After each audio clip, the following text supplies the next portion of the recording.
pagdating sa issue ng confidential fund, syempre, kahit anong denial nila na hindi sila susuporta sa impeachment, uy, ganun ba? Sa politika, tandaan ninyo yan.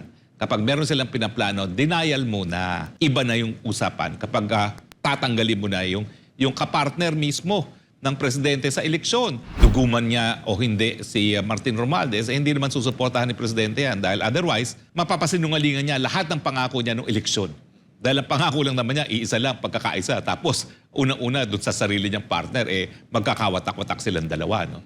So parang walang isang salita ang presidente, di ba? Kung tama ang pagkakakilala ko kay BBM. Pero pwede tayong magkamali. Madali lang po tayong mahalin. Magsisimula po tayo sa pagiging pagkatotoo. Thine will be done, Philippines. Kung anong pinakamabuti sa ating bayan, pagdasal po natin yan. At kung talagang Sara Duterte ang maging presidente sa 2028, so be it in Jesus' name.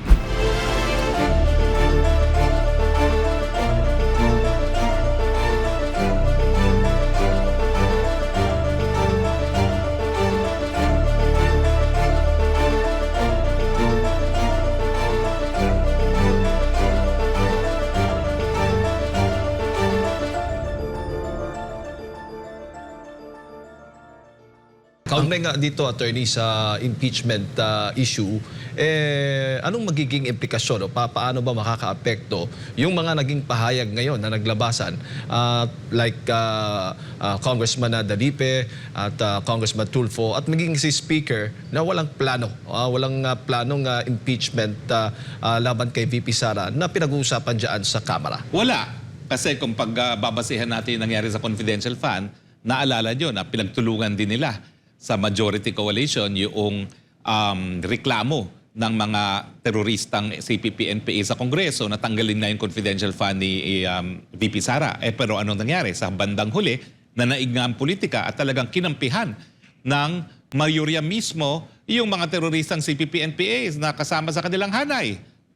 So talaga naman po sa politika, tandaan ninyo yan.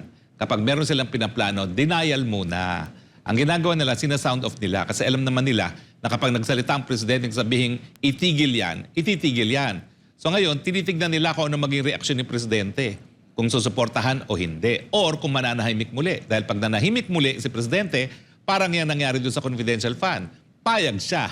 So tinitignan nila ngayon kung anong reaksyon ni presidente. Yan po ang katotohanan. Dahil siyempre, iba na yung usapan kapag tatanggalin mo na yung kapartner mismo ng presidente sa eleksyon na nangako ng pagkakaisa. Pero tingin ko, duguman niya o hindi si Martin Romualdez, hindi naman susuportahan ni presidente yan. Dahil otherwise, mapapasinungalingan niya lahat ng pangako niya ng eleksyon. Dahil ang pangako lang naman niya, iisa lang, pagkakaisa. Tapos, unang-una, doon sa sarili niyang partner, magkakawatak-watak silang dalawa. No? So parang walang isang salita ang presidente, di ba? So tingin ko talaga, walang mangyayari naman dyan sa impeachment, pero sumusubok pa rin. At mensahe nila kay Vice President, kung dati akala mo walang makakatalo sa'yo sa eleksyon, ngayon hindi. Ikaw ay kaya naming sirain.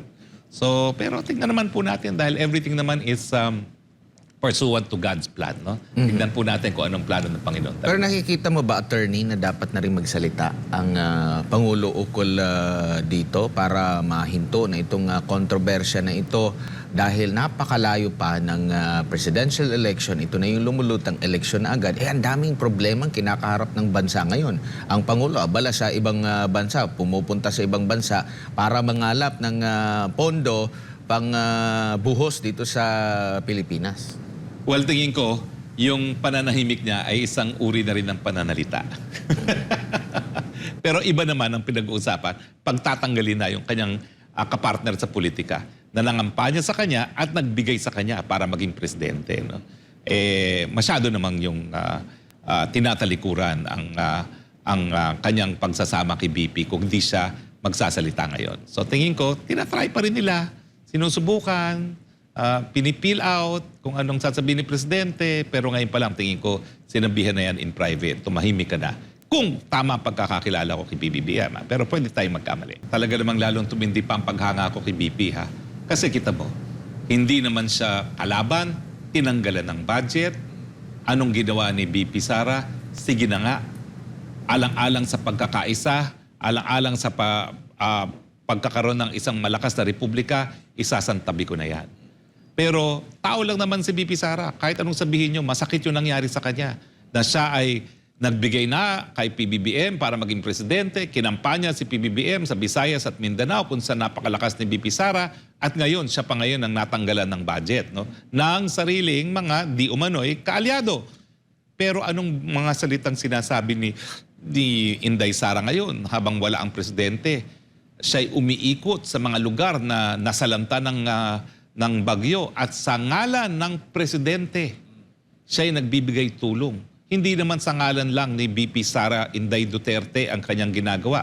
Kung hindi ako'y naririto dahil tinalaga ako bilang caretaker na ating presidente, ang gawain ko ay gawain ng presidente. Saan ka naman nakakita ng ganyang tao? Kung ako yan, ay nako, nasaan ka habang nagbabagyo, naglilindol? Kung ano nang pinupuntahan mo? Di ba? Yan ang sinasabi ng mga opposition. Pero siya hindi.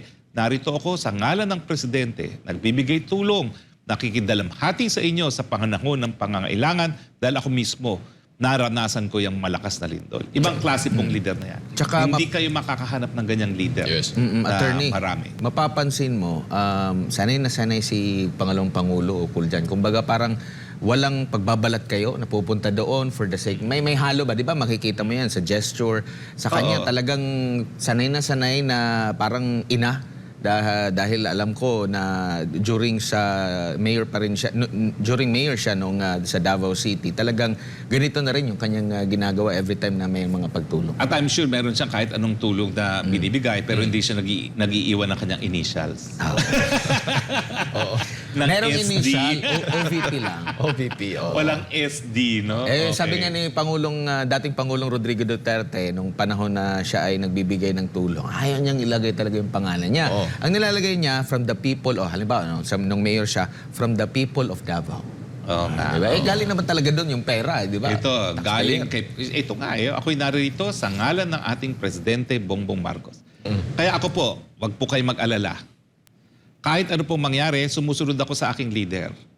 Hindi po natin tatargetin ng PBBM dahil naniniwala pa rin kami na tuloy pa rin po ang pagkakaisa ni PBBM at ni BP Inday Sara Duterte.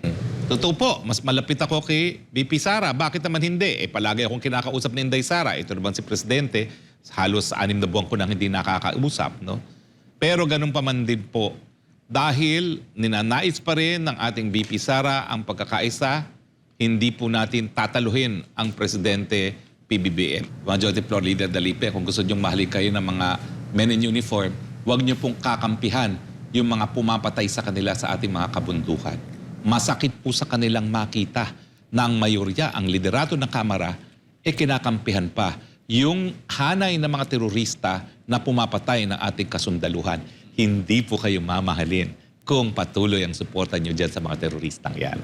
Ang gusto marinig ng taong bayan, attorney, dapat kondinahin nga eh. Dapat hindi na nga ang yung ilan nga sa mga may koneksyon dito sa CPP, NPA, NDF ay hindi na mailuklok dyan sa Kamara na siyang nagiging source, sabi nga ng ilan, ng fund o pondo para patuloy silang mamuhay. Kaya nga, pagtapos silang kampihan yung mga terorista pagdating sa issue ng confidential fund, syempre, kahit anong denial nila na hindi sila susuporta sa impeachment, uy, ganun ba? Sinuportahan yung mga teroristang yan laban sa sarili nyong kakampi na Vice Presidente. Maniniwala pa kami ngayon na hindi nyo tatangkain at tanggalin ng Vice President. Madali lang po tayong mahalin. Magsisimula po tayo sa pagiging pagkatotoo. Ang sabi nga, attorney, hindi daw sila titigil na pagtutok doon sa config fund na ginastos na ng Pangalawang Pangulo. That's the best way po na magalit sa inyo ang men in uniform. Huwag niyo pong sisihin si dating Presidente Duterte. Sa inyong mga gawain, magbubunga po ang galit ng ating mga men in uniform.